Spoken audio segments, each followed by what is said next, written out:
Today, we're going to read a new book called Where is Grand Canyon? So let's get to it. The Grand Canyon in Arizona is one of the United States' 59 national parks. All are special wilderness areas that are protected by the U.S. government.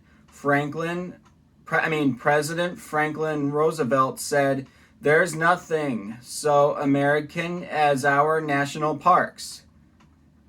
Why? Because the parks belong to all the people of our country. They are not private property. Back when the United States was a young country with limitless open space, not many people saw a need to set aside land for parks. Even if there had been big parks, few people could have visited them.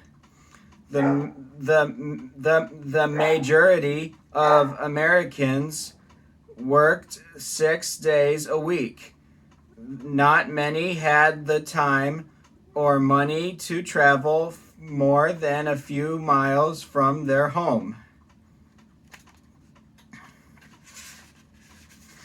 Okay, the first public park in the United States was the Boston Common in Massachusetts, which was established in 1634. It was both a park and a common grazing area for cows.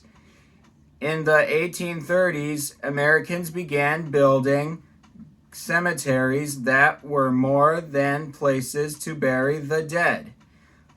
They had winding roads, ponds, landscaped hills before statues and fancy mausoleums.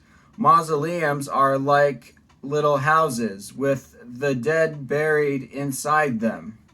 People went to these beautiful cemeteries to have picnics and stroll around the grounds, admiring the views. Cemeteries became popular as a kind of public park. The idea of parks protected by the government began in the mid-1800s. The population was growing, more cities were sprouting all over the country, taking over large areas more cities were sprouting all over the countries, taking over large areas of land. All right, I'm going to turn off the camera and I'll be back in a minute.